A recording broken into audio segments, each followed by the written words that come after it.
Right. Super Bowl 2025, the Clash of Titans, as they called it. Mahomes versus Hurts, Chiefs versus Eagles. Yeah. We got articles here from English and Polish sources breaking down the game, the halftime show, and even some off-field drama. What jumps out at you from all this? What are we diving into today? I think what really stands out is how this Super Bowl kind of turned into a cultural lightning rod. Oh, wait.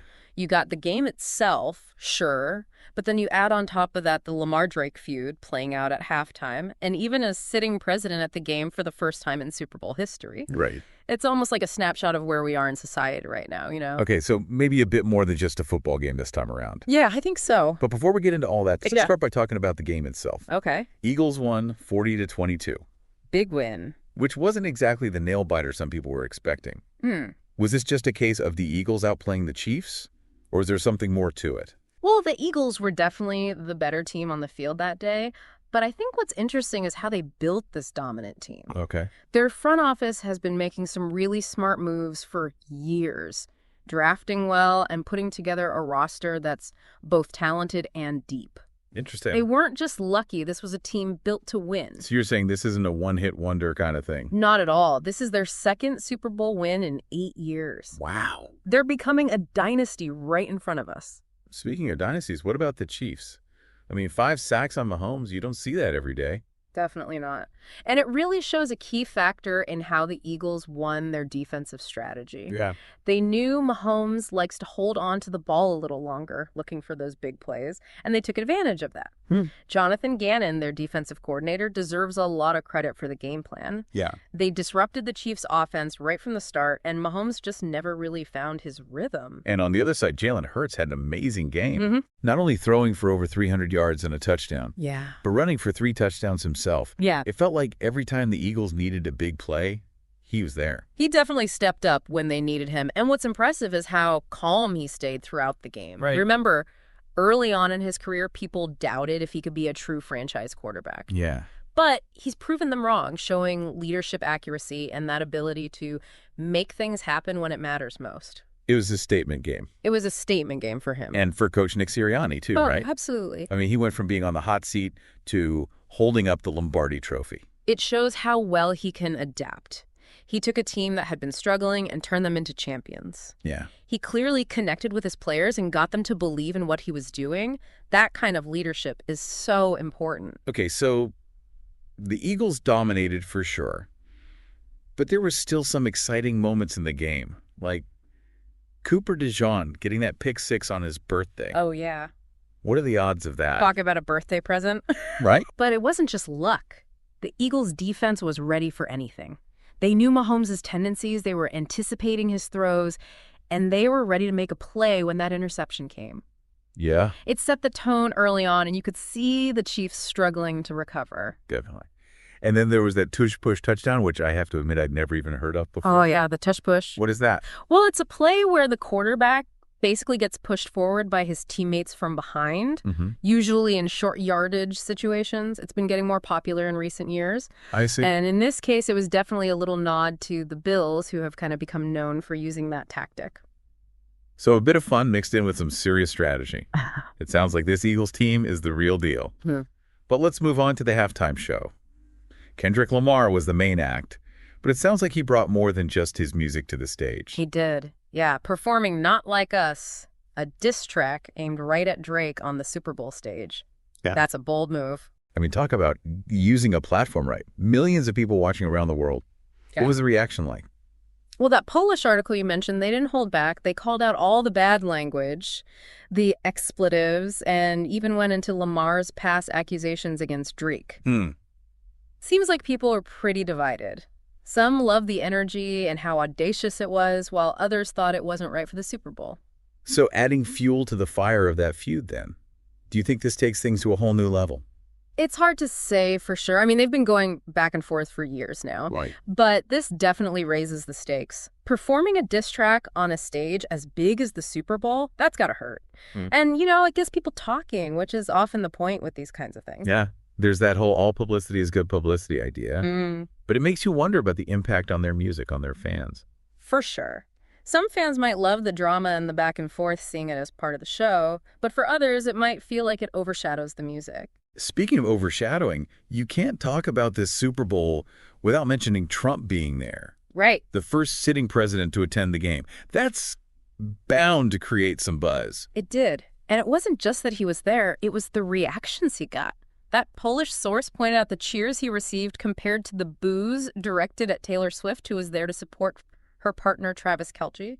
Yeah, that just seems to highlight how divided things are these days politically. Even something like the Super Bowl, which is supposed to be unifying, gets caught up in it. It's a sign of the times, no doubt. Right. And it makes you wonder how we deal with these divisions when everything seems to become political. It's a lot to think about. But before we get too sidetracked, I got to ask, what about Serena Williams dancing on stage during Lamar's performance? That seemed to get almost as much attention as the diss track itself. It was definitely an unexpected moment. It added to the spectacle of the halftime show, for sure. Right. And it shows you the power of the Super Bowl as a platform. It's not just about the game anymore. It's about the cultural moments that happen around it. So we've got amazing athleticism, controversial music, political figures, and even surprise celebrity appearances. Is that what makes a Super Bowl a classic? Or does the game itself have to be amazing? That's a tough one. I don't think there's just one answer. Some Super Bowls are remembered for the incredible games, the close finishes, the legendary performances. Yeah. Others are remembered for the things that went beyond the sport, the controversies, the surprises, the cultural impact. So where does this one fall? It's probably too early to say, for sure. Yeah. But it definitely has all the makings of a Super Bowl that people will be talking about for years. Okay, so maybe not a classic in terms of the game, but definitely a Super Bowl that captured the moment. Exactly. It reflected the complexities of our time, both on and off the field. Well put. Now, before we move on, I want to touch on something you mentioned earlier, this idea of the Eagles being a dynasty in the making. Mm-hmm. They're clearly a force to be reckoned with. But what makes them so successful? Is it all about talent, or is there something more? Talent's definitely a factor, but it's more than that. It's about how that talent is developed and used. Their front office deserves a lot of credit for building a team with depth and versatility. Yeah. And then there's the coaching staff. They've created a system that takes advantage of their players' strengths. They play with confidence and a clear sense of purpose. And it really showed in this Super Bowl. They didn't just win, they dominated. Exactly. They had a plan and they executed it perfectly. And you know, it's not just about this season. Right. They've been working towards this for a while. Which makes you think about the Chiefs. They've been the team to beat for so long. Where do they go from here? Well, they still have Patrick Mahomes, who's arguably the most talented quarterback in the league. For sure. But they're going to need to make some changes. Their defense definitely needs some work, and there are questions about Travis Kelce's future. Yeah, there's that talk that this might have been his last game. What a career, though. Yeah. Absolutely legendary. If this is the end, he went out on the biggest stage. But even if he comes back, the Chiefs have some work to do if they want to be on top again. So the landscape of the NFL might be changing. We've got these young quarterbacks like Jalen Hurts rising to the top while the old guard starts to fade. What does that mean for the future of the league? I think it's going to be exciting. We're going to see new rivalries, new styles of play. It's going to be unpredictable and dynamic. And that's what keeps us coming back, right? That element of surprise, the possibility that anything can happen. Exactly. It's why we love this sport. And it's not just about the game itself. It's about the stories, the personalities, the moments that capture our imagination. Like that dancer who pulled out the Palestinian flag during Lamar's performance. Yeah. That definitely got people talking. It did. And it shows how even a small moment during the Super Bowl can start a bigger conversation. It becomes a platform for social and political expression, whether it was planned or not.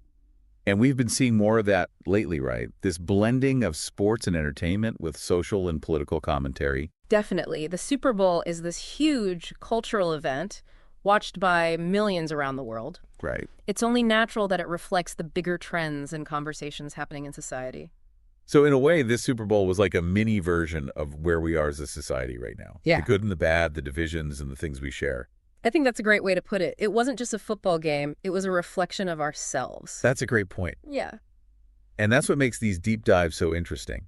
We start with something seemingly simple, like a Super Bowl, and end up exploring all these different layers of meaning. It's all connected. That's what makes it so fascinating. So for those of you listening, if you found this deep dive interesting, keep digging. Dive into the Lamar Drake rivalry or the history of Super Bowl halftime shows. Research the business side of the Super Bowl or the impact of political figures attending sporting events. There's a whole world of knowledge out there waiting to be discovered. Who knows? Maybe your next deep dive will lead you to some unexpected insights and connections.